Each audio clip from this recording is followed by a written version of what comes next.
In the midst of winter, I found there was within me an invincible summer, and that makes me happy.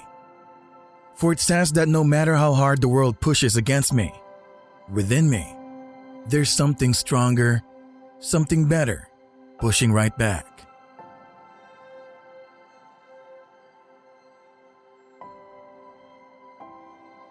For years, I've wanted to live according to everyone else's morals. I forced myself to live like everyone else, to look like everyone else. I said what was necessary to join together, even when I felt separate. And after all of this, catastrophe came.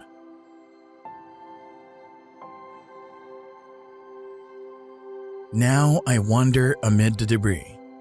I'm lawless, torn to pieces, alone and accepting to be so, resigned to my singularity into my infirmities.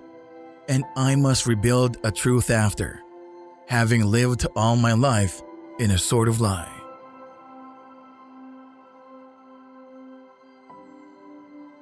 If absolute truth belongs to anyone in this world, it certainly does not belong to the man or party that claims to possess it. You will never be happy if you continue to search for what happiness consists of. You will never live if you are looking for the meaning of life. Blessed are the hearts that can bend. They shall never be broken. Don't walk in front of me. I may not follow. Don't walk behind me. I may not lead. Walk beside me. Just be my friend.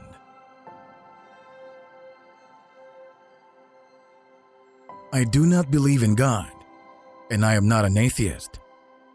There can be no question of holding forth on ethics. I have seen that people behave badly with great morality, and I note every day that integrity has no need of rules. An intellectual? Yes, and never deny it. An intellectual is someone whose mind watches itself. I like this because I am happy to be both halves, the watcher and the watched. Can they be put together? This is a practical question. We must get down to it. I despise intelligence really means I cannot bear my doubts. In the world, there is parallel to the force of death and constraint, an enormous force of persuasion that is called culture. Nobody realizes that some people expend tremendous energy merely to be normal. Get scared. It will do you good. Smoke a bit. Stare blankly at some ceilings. Beat your head against some walls. Refuse to see some people. Paint and write. Get scared some more. Allow your little mind to do nothing but function. Stay inside, go out. I don't care what you'll do, but stay scared as hell. You'll never be able to experience everything. So please, do poetical justice to your soul and simply experience yourself.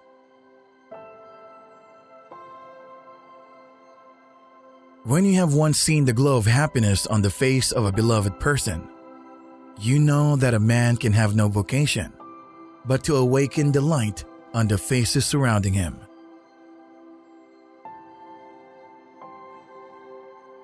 The only way to deal with an unfree world is to become so absolutely free that your very existence is an act of rebellion.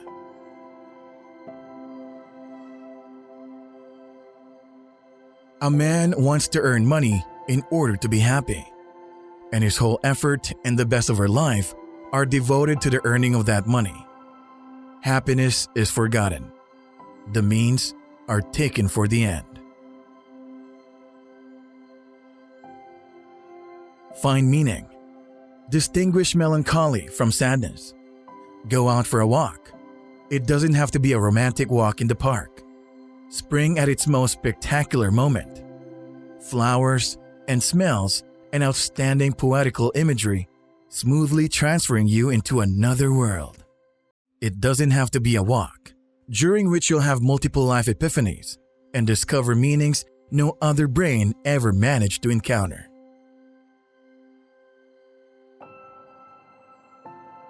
Do not be afraid spending quality time by yourself. Find meaning, or don't find meaning, but steal some time and give it freely and exclusively to your own self. Opt for privacy and solitude. It doesn't make you antisocial or cause you to reject the rest of the world, but you need to breathe and you need to be.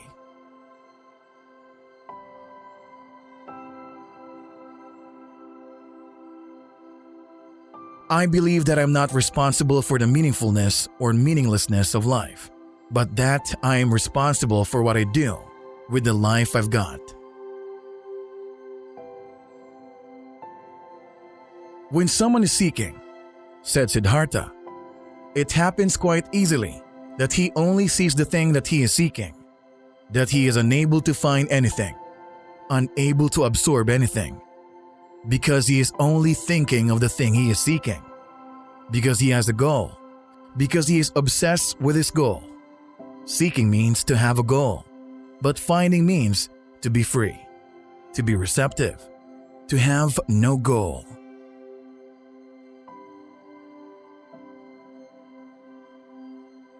You, O worthy one, are perhaps indeed a seeker, for in striving towards your goal, you do not see many things that are under your nose.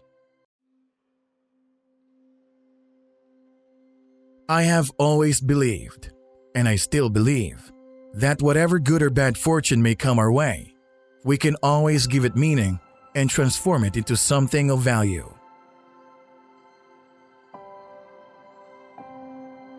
It may be important to great thinkers to examine the world, to examine and despise it. But I think it is only important to love the world, not to despise it. Not for us to hate each other, but to be able to regard the world and ourselves and all beings with love, admiration, and respect.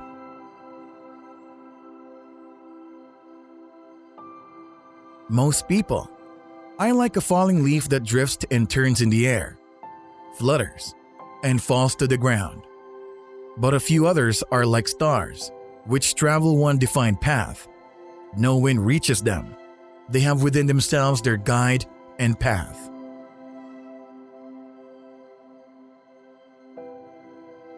Every man is more than just himself. He also represents the unique, the very special, and always significant and remarkable point at which the world's phenomena intersect. Only once in this way, and never again. That is why every man's story is important, eternal, sacred. That is why every man, as long as he lives and fulfills the will of nature, is wondrous and worthy of consideration. In each individual, the spirit has become flesh. In each man, the creation suffers. Within each one, a redeemer is nailed to the cross.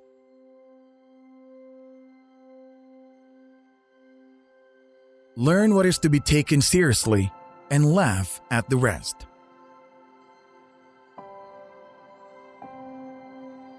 If you hate a person, you hate something in him that is part of yourself. What isn't part of ourselves doesn't disturb us. To hold our tongues when everyone is gossiping. To smile without hostility at people and institutions. To compensate for the shortage of loving the world with more love in small, private matters. To be more faithful in our work. To show greater patience. To forgo the cheap revenge obtainable from mockery and criticism. All these are things we can do. There is no reality except the one contained within us. That is why so many people live in such unreal life. They take the images outside of them for reality, and never allowed the world within to assert itself.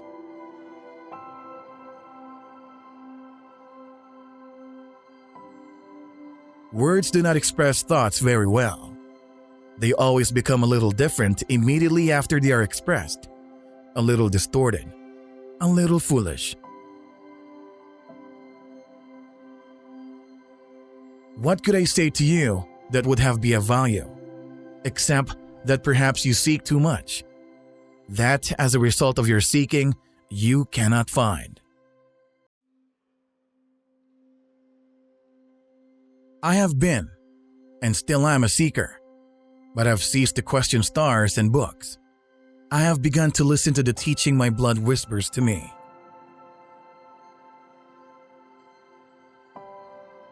Some of us think holding on makes us strong, but sometimes it is letting go.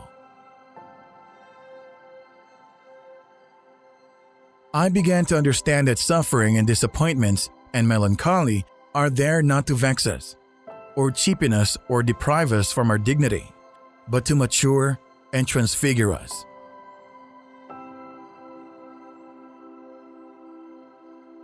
Wisdom cannot be imparted. Wisdom that a wise man attempts to impart always sounds like foolishness to someone else. Knowledge can be communicated, but not wisdom. One can find it, live it, do wonders through it, but one cannot communicate and teach it.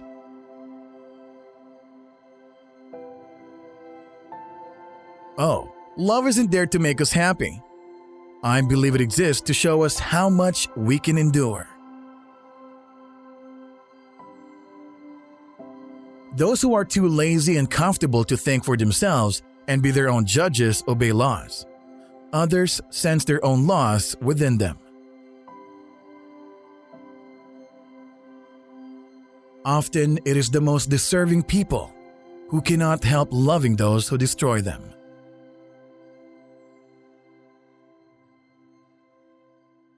I learned through my body and soul that it was necessary to sin, that I needed lust, that I have to strive for property and experience nausea and the depths of despair in order to learn not to resist them, in order to learn to love the world, and no longer compare it with some kind of desired imaginary version of perfection, but to leave it as it is, to love it and be glad to belong to it. Each man had only one genuine vocation, to find the way to himself. His task was to discover his own destiny, not an arbitrary one, and to live it out wholly and resolutely within himself. Everything else was only a would-be existence, an attempt at evasion, a flight back to the ideals of the masses, conformity, and fear of one's own inwardness. It is not for me to judge another man's life. I must judge. I must choose. I must spurn, purely for myself alone.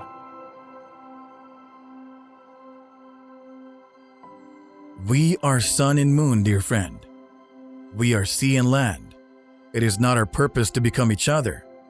It is to recognize each other, to learn to see the other, and honor him for what he is, each the other's opposite and complement.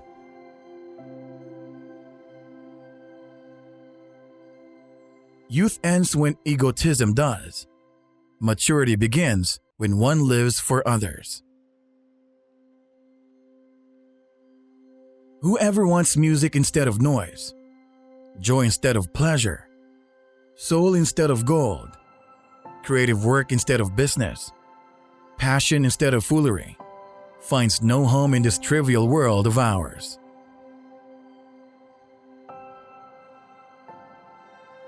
Trees have always been the most penetrating preachers. I revere them when they live in tribes and families, in forest and groves. And even more, I revere them when they stand alone. They are like lonely persons, not like hermits who have stolen a way out of some weakness, but like great, solitary men, like Beethoven and Nietzsche, In their highest boughs, the world rustles. Their roots rest in infinity. But they do not lose themselves there. They struggle with all the force of their lives for only one thing only: to fulfill themselves according to their own laws, to build up their own form, to represent themselves.